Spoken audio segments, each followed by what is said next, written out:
اللہ الرحمن الرحیم۔ حاضرین و سامعین، آج ہم حکیم پروفیسر مہتاب احمد ستی صاحب کے کلینک پہ موجود ہیں، اور اس کلینک میں گزشتہ 19 سے 20 سال سے حکیم صاحب شوگر کا علاج کر رہے ہیں، اور آج اسپیسیفکلی ہم لوگ ان کے پاس ایک سوال لے کر آئے ہیں کہ شوگر کیا ہے اور کیسے ہوتا ہے، اور اس کا علاج حکیم صاحب اپنی تھیوری کے مطابق کیسے کرتے ہیں۔ تو حاضرین و سامعین، بغیر وقت ضائع کیے ہم سب سے پہلے حکیم صاحب سے پوچھیں گے کہ حکیم صاحب آپ اپنے بارے میں کچھ بتائیے سر۔ جی، بسم اللہ الرحمن الرحیم۔ میرا نام حکیم مہتاب احمد ستی ہے۔ بچپن سے ایک شوق تھا طب کا اور حقیقی طب کو جاننے کا۔ پیارے نبی صلی اللہ علیہ وسلم کا جو فرمان ذیشان ہے کہ اللہ نے ایسا کوئی مرض پیدا ہی نہیں کیا جس کا علاج پیدا نہ کیا ہو۔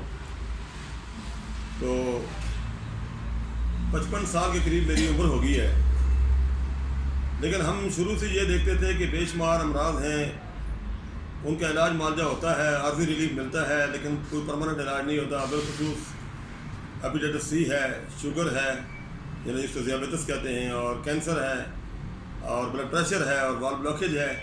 یہ اس طرح کے ایسے امراض ہیں متفرق جن کا کوئی علاج معالجہ جب وہ تسلی بخش ابھی تک دریافت نہیں ہوا ہے۔ اس طرح ایڈز ہے، اس کا بھی سورائسس کا کوئی علاج نہیں ہے۔ تو میرے دل میں طب کرتے ہوئے مجھے 19-20 سال ہو گئے، لیکن میرے دل میں یہ کسک باقی تھی کہ یہ مرضیں لا علاج کیوں ہیں، یا ان مرضوں کا اوریجن کیا ہے، یہ کہاں سے شروع ہوتی ہیں، اور یہ شروع کس طریقے سے ہوتی ہیں، اور جب یہ شروع ہوتی ہیں تو ان کی وجوہات کو کیا ہوتی ہیں، اور پھر ان کو ٹھیک اگر یہ ہوتی بھی ہیں یا نہیں ہوتی، اور یہ تو ہو نہیں سکتا کہ یہ ٹھیک نہ ہوں۔ جس طرح پیارے نبی صلی اللہ علیہ وسلم کا فرمان ہے کہ ما انزل اللہ من داء الا انزل له دواء۔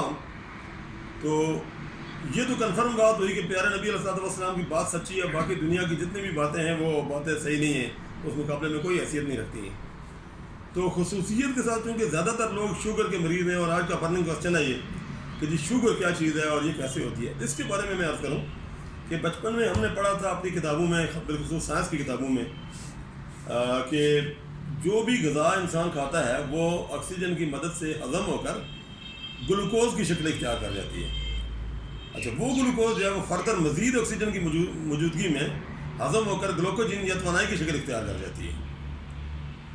اب پہلا ہضم جو ہے وہ انسان اپنے منہ میں جب نوالا لیتا ہے تو وہاں سے چبا کر اسے کھا لیتا ہے۔ اس کے ساتھ ساتھ انسان اپنے سانس میں 1 منٹ میں آدمی 14 مرتبہ سانس لیتا ہے، اور وہ 14 مرتبہ جو انسان سانس لیتا ہے وہ سانس لیتے وقت آکسیجن اندر اپنے بریتھ میں لیتا ہے، تو وہ آکسیجن انسان کی غذا میں ہضم کرنے میں مدد دیتی ہے، اور وہ جو غذا ہے وہ گلوکوز میں تبدیل ہو جاتی ہے۔ لیکن اس گلوکوز کو مزید آگے ہضم ہو کر لطیف اجزاء میں کنورٹ ہونے کے لیے اور آگے توانائی میں کنورٹ ہونے کے لیے اس کو مزید آکسیجن چاہیے ہوتی ہے، اور وہ آکسیجن جو ہے وہ کہاں سے مل سکتی ہے اسے، انسانی بدن کو، انسانی غذا کو؟ ایک تو وہ سورس ہے جو ہم سانس لیتے ہیں۔ اس کے علاوہ اگر ہم سرچ کریں کہ کیا سورس ہے تو وہ تمام سورسز ہیں جو ہماری غذا کے اندر آکسیجن کے موجود ہونے کا پتہ دیتے ہیں۔ بے شمار غذائیں ایسی ہیں جن کے اندر آکسیجن موجود نہیں ہے قدرتی طور پر، جس طرح جتنی بھی آرٹیفیشل اور کیمیکل غذائیں ہیں وہ ساری کی ساری آرٹیفیشل اور کیمیکل ہیں ہی تبھی جب وہ کاربونیٹڈ ہیں یا ہائیڈروجنیٹڈ ہیں، لیکن بہرحال وہ آکسیجنیٹڈ نہیں ہیں، ان میں سے آکسیجن کو خارج کر دیا گیا ہے کیمیکل طریقے سے۔ تو لہذا وہ غذائیں جو ہے وہ انسانی باڈی میں کھانے کی چیز نہیں ہے۔ ایک تو یہ بات ہوئی، یعنی آکسیجن کی کمی کا سب سے بڑا سبب یہ ہے۔ دوسرا، کچھ غذائیں ایسی ہیں جو اگرچہ نیچرل ہیں لیکن ان کے اندر آکسیجن جذب کرنے کی صلاحیت بہت کم ہوتی ہے، یا وہ بذات خود وہ چیزیں کاربونیٹڈ ہوتی ہیں اور ہائیڈروجنیٹڈ ہوتی ہیں، جیسے کاربوہائیڈریٹ زیادہ ہوتی ہیں، وہ بھی انسانی بدن میں آکسیجن کی مقدار کو پورا نہیں کر سکتی ہیں۔ تو یہ چیزیں مد نظر رکھ کر ہم نبض دیکھتے ہیں، نبض دیکھ کر نبض کے اوپر ہم دیکھتے ہیں کہ انسان کا مزاج کیا ہے۔ 4 قسم کے انسان کے مزاج ہوتے ہیں، یا خشکی والا مزاج ہوگا، یا سردی والا، یا گرمی والا، یا تری والا ہے۔ تو جو بھی مزاج ہے اس کے مطابق اس کے اپوزٹ ہم علاج کرتے ہیں، اس کے اپوزٹ ہم غذائیں دیتے ہیں، اور اس سے اپوزٹ ہم دوائیں دیتے ہیں۔ دوائیں دے کر بندے کا علاج کرتے ہیں اور بندہ ریکٹیفائی ہو جاتا ہے۔ اور شوگر بشا کسی کی 400 ہو، 500 ہو، 550، 900 ہو، 800 ہو، تو یہ علاج پذیر ہوتی ہے۔ اور علاج پذیر ہونے کے بعد جو لوگ ٹھیک ہوئے ہیں ان میں سے کافی لوگوں کی ویڈیوز بنا کر آلریڈی ہم نے فیس بک پر ڈالی ہوئی ہیں۔ تو یہ بھی ایک ویڈیو ہے اس ویڈیو میں صرف آپ ایک معلومات آپ لینا چاہتے ہیں کہ جی یہ شوگر کیسے ریکٹیفائی ہوتی ہے. تو بیسک بات جو ہے the lack of oxygen in the human body is the basic root cause of diabetes. یعنی اگر آپ کے بدن میں آکسیجن کی کافی مقدار موجود نہیں ہے تو آپ کی غذا ہضم ہو کر گلوکوز میں تبدیل نہیں ہوتی. اگر گلوکوز میں تبدیل ہو جائے تھوڑی بہت آکسیجن کی وجہ سے تو مزید آکسیجن کی کمی کی وجہ سے وہ آگے گلوکوجن میں تبدیل نہیں ہوتی ہے, توانائی میں ڈائیورٹ نہیں ہوتی ہے. تو وہ سیدھی کچی گلوکوز جب آپ کے خون میں شامل ہو جاتی ہے, جب خون میں شامل ہوتی ہے تو وہ گلوکومیٹر لگانے سے گلوکومیٹر کے اوپر وہ آپ کی شوگر آ جاتی ہے. وہاں سے ہضم ہو کر آپ کے جگر میں چلی جائے, جگر سے ہضم ہو کر آپ کی یوریتھرا میں چلی جائے, کڈنی میں چلی جائے تو آپ کے یوریتھرا میں یورینل شوگر آ جاتی ہے. تو یہ بہرحال رپورٹوں میں شوگر آپ کی ٹیسٹوں میں آپ کی شوگر اگر 400 آتی ہے, 600 آتی ہے, 500 آتی ہے, ڈزنٹ میٹر, اس کا کوئی مسئلہ نہیں ہے. صرف اتنی سی بات آپ سمجھیں کہ یہ جو شوگر آپ کی رپورٹوں میں آ رہی ہے, آیا یہ حقیقی شوگر ہے یا جھوٹی شوگر ہے.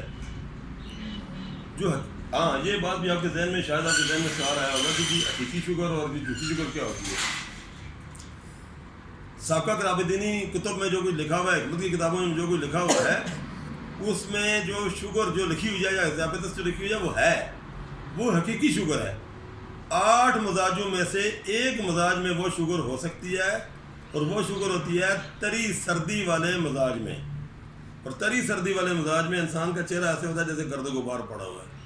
وہ بندہ ضعف جگر کا مریض ہوتا ہے, اس کا جسم جو گوشت اس کا ہڈی کو چھوڑ کر لٹک جاتا ہے, اس کو پیشاب سفید رنگ کا بار بار آتا ہے, کبھی ویسے ہی نکل جاتا ہے, اس کو نزلہ شو بلغم والا بغیر جلن کے ہوتا ہے. اس ایسے بندے کی اگر شوگر نہ ہو تو وہ پھلبری کا مریض ہو سکتا ہے اگر بیرونی طور پر اس کی جلد پر اثر کرے تو وہ حقیقی شوگر کا مریض ہے. میرا خیال ہے کہ ان 19 سالوں میں جو میں نے شوگر کے 4000 سے زیادہ لوگ علاج کیے ہیں اور ان میں سے تقریباً 2000 مریض ایسے ہیں جن کی میں نے انسولین چھڑائی ہے, ان لوگوں میں نے تقریباً کوئی 2 آؤٹ آف 1000 یعنی 1000 میں سے تقریباً 2 مریض ایسے ہیں جو میں نے دیکھے ہوں جو حقیقی شوگر کے مریض تھے, ورنہ سارے جھوٹی شوگر کے مریض ہیں. اور جھوٹی شوگر کے جتنے بھی مریض ہیں وہ آکسیجن کی کمی کا شکار ہیں. ایسے لوگوں کو میں میٹھا بھی کھلاتا ہوں, میں گاجروں کے حلوے بھی کھلاتا ہوں, میں کدو کا حلوہ بھی کھلاتا ہوں, میں کھجوریں بھی کھلاتا ہوں, میں شہد بھی کھلاتا ہوں. اور وہ جو حقیقی شوگر ہے اس میں میٹھا بھرا روک دیا جاتا ہے. لیکن وہ حقیقی شوگر والا مجھے نظر آتا تو تب اچھا سر, اس کو تھوڑا سا سلیس ایسے کر لیتے ہیں کہ آپ کا دعویٰ ہے کہ آپ میٹھی چیزوں سے شوگر کا علاج کرتے ہیں. جی جی ٹھیک ہے. اور ابھی آپ نے فرمایا کہ آپ نے ان 20 سالوں میں 4000 سے زیادہ شوگر کے پیشنٹس دیکھے. جی ہاں. ٹھیک ہے. آپ کا دعویٰ یہ بھی ہے کہ 4000 میں سے صرف 2 یا 3 لوگ میں نے ایسے دیکھے جن کو حقیقی شوگر ہے. واقعی شوگر تھی. ٹھیک ہے. وہ آپ کی تھیوری ہے لیکن میڈیکل سائنس یا باقی دنیا اس کو نہیں مانتی.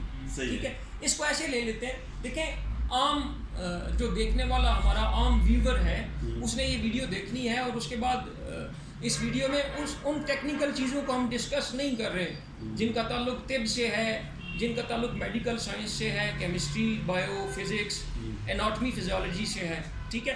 ہم سمپلی آپ سے آج کی اس ویڈیو میں صرف اتنا سوال کریں گے کہ آپ نے یہ فرمایا کہ آپ شوگر کا علاج کھجوروں سے کرتے ہیں, آپ شوگر کا علاج شہد سے کرتے ہیں. تو میں آپ سے پوچھنا یہ چاہتا ہوں کہ ہاؤ اٹ کین پاسبل, جس طرح آپ نے بتایا کہ آپ شوگر کا علاج میٹھی چیزوں سے کرتے ہیں, تو کھجوروں سے کیسے شوگر کو ٹریٹمنٹ کرتے ہیں, اس کے حوالے سے تھوڑی سی تفصیل. عرض یہ ہے کہ جی شوگر عام طور پر لفظ شوگر, ایک تو شوگر بطور بیماری کو شوگر کہا جاتا ہے کہ بیماری شوگر ہے. ایک شوگر بطور غذا ہوتی ہے, یعنی جو شکر آپ کھاتے ہیں نا غذا میں وہ شوگر ہی ہوتی ہے. جی. اس شوگر کی 5 قسمیں ہیں. ٹھیک ہے. کچھ قسمیں جو ہے وہ انتہائی نقصان دہ ہیں, کچھ قسمیں جو ہے وہ قابل قبول ہیں, کچھ قسمیں زیادہ بہتر ہیں, کچھ قسمیں انتہائی بہتر ہیں جو بہت اعلیٰ ہیں, ہر لحاظ سے انسانی بدن کے لیے ضروری ہے. سب سے گھٹیا یا آپ کہہ لیں کہ انسانی صحت کے لیے ہارمفل جو ہے وہ سکروز ہے. جی. کون سی؟ سکروز, جو چینی میں اور جتنے بھی آرٹیفیشل طریقوں سے بنائی گئی شوگر ہے نا اس میں وہ سکروز شامل ہے. اب سکروز جو ہے تو وہ میرا خیال میں کسی بندے کو بھی یا کسی حیوان کسی جاندار کو موافق نہیں ہے, بہت کم ریئر کسی کو اگر کوئی تھوڑی بہت موافق ہو تو ہو.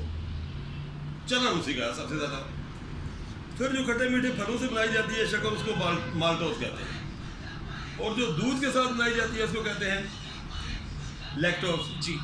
اور جو میٹھے فروٹس سے بنتی ہے شکر میٹھے فروٹ سے وہ گلیکٹوز ہوتی ہے. لیکن ایک ایسی شوگر ہے جو سب سے زیادہ اعلیٰ ہے, جس کے ساتھ انسان کا مادہ حیات بنتا ہے, اسی کے بیچ میں مادہ حیات تیرتا ہے, اسی کے ساتھ انسان کی اولاد پیدا ہوتی ہے. اس شوگر کا نام ہے فروکٹوز. اور وہ فروکٹوز جو صرف کھجور اور شہد میں پائی جاتی ہے. ٹھیک ہے. اب وہ انسانی بدن کے لیے بہت زیادہ اعلیٰ شوگر ہے. تو اس شوگر کو یعنی آپ گلوکوز کی ہر قسم کو یا شوگر کی ہر قسم کو آپ اپنے بدن سے دور نہیں کر سکتے. یا اس شوگر کے اندر خود آکسیجن پائی جاتی ہے, اور آکسیجن کو ابزارب کرنے کی بہت بڑی صلاحیت اس کے اندر پائی جاتی ہے, اور آکسیجن جنریٹ کرنے کی صلاحیت اس کے اندر پائی جاتی ہے. اب ہمارا مقصد بنیادی طور پر انسانی بدن میں آکسیجن کو, یہ دیکھیں ہمارے چارٹ کے اوپر بھی آکسیجن لکھا ہوا ہے, اس کا مطلب یہ آکسیجن, یعنی آکسیجن جو ہے جب آپ کے بدن میں پوری نہیں ہے تو مطلب آپ یہ سمجھیں کہ آپ کے بدن میں گلوکوز ہضم نہیں ہوگی. تو جب گلوکوز آپ کے بدن میں ہضم نہیں ہوگی تو آپ کو لازمی بات ہے کہ شوگر ہو جائے گی. ٹھیک ہے. اچھا, بعض بندے جو ہیں وہ ان کو شوگر نہیں ہوتی ہے, اسی فیملی میں بعض بندوں کو ہوتی ہے, آپ یہ بھی کہہ سکتے ہیں. بعض سارے چیز ایک ہی طرح کی چیزیں کھا رہے ہیں. اصل میں بات یہ کہ ایک لیول ہے, جب آپ کے بدن میں لیک آف آکسیجن اس لیول پر پہنچ گئی ہے کہ جہاں پر اس کے ڈیمیجز سامنے آنا شروع ہو جائیں, یا ڈیمیجز لبلبے کے اوپر ظاہر ہونا شروع ہو جائیں, اور آپ کے بدن میں آپ کی جو گلوکوز ہے وہ سیدھی خون میں شامل ہونا شروع ہو جائے, وہ جب لیول آ جاتا ہے تو پھر آپ کم یا زیادہ ڈائبٹیز کے مریض آپ ہو جائیں گے. اب میٹھا جو اس سے صرف میٹھا کیا کرنا, میٹھے سے نہیں ڈرنا چاہیے کہ جو میٹھا ہو گیا تو زیادہ میٹھے سے کیا بنے گا. میٹھا وہ میٹھا جس کے اندر آکسیجن نہیں پائی جاتی ہے, یا جو آکسیجن کے اندر آکسیجن کی قبولیت کی صلاحیت نہیں رکھتا ہے, یا آپ کے ان آرگنز کو جو آکسیجن کو جنریٹ کرتے ہیں یا آکسیجن کو ابزارب کرتے ہیں یا آگے گلوکوز کو گلوکوجن میں تبدیل کرتے ہیں, ان آرگنز کو مدد کرنے والی اگر کوئی گلوکوز ہے, کوئی ایسی قسم ہے, تو اس قسم کو کیوں روکا جانا چاہیے, وہ قسم ضرور لینی چاہیے. آپ کا پوائنٹ آ گیا سر. آپ کا پوائنٹ یہ ہے کہ آپ فروکٹوز کو استعمال کرتے ہیں. جی زیادہ تر موسٹ آف دا ٹائم آپ شوگر کی ٹریٹمنٹ کے لیے فرکٹوز کا استعمال کرتے ہیں. اور حاضرین و ناظرین, آپ کو اس بات کا اندازہ ہے کہ فرکٹوز جو ہے وہ اس طرح کی ایک نیچرل شوگر ہے کہ جو بلڈ میں آسانی سے جا کے ڈائجسٹ ہو جاتی ہے. ٹھیک ہے جی. اچھا, اب حکیم صاحب آپ سے اگر کوئی شخص رابطہ کرنا چاہے, ہم انشاءاللہ ویڈیوز کے سلسلے کو آگے بھی بڑھائیں گے, اور آپ سے تمام احباب سے گزارش ہے کہ جو لوگ ہماری یہ ویڈیو دیکھ رہے ہیں وہ اس کو لائک کریں اور شیئر بھی کریں, اور بالکل آخر میں ساتھ بیل کا آئیکن ہے اس کو کلک بھی کریں اور سبسکرائب کریں. ہمارا چینل فیض الحکمت اسلامک ریسرچ سینٹر, اور اس ریسرچ سینٹر سے آنے والی ہر ویڈیو آپ کو ملے گی اور آپ کو فائدہ بھی ہوگا. سوالات بھی لوگ پوچھ سکتے ہیں میسیجز کے لیے. انشاءاللہ آپ اس کا لنک بھی اپنے دوستوں کو فارورڈ کریں. ہر روز حکیم صاحب سے جیسے ہی ہمیں ٹائم ملے گا تو ہم آپ لوگوں کے مسائل حکیم صاحب سے براہ راست ڈسکس کریں گے اور آپ کی خدمت میں. میرا نمبر آپ نوٹ کر لیں 0301 جی 5998246. نمبر دوبارہ نوٹ کریں 0301 5998246. سر یہ کارڈ کا ذرا اسکرین شاٹ لے لیں. کارڈ لے لیں.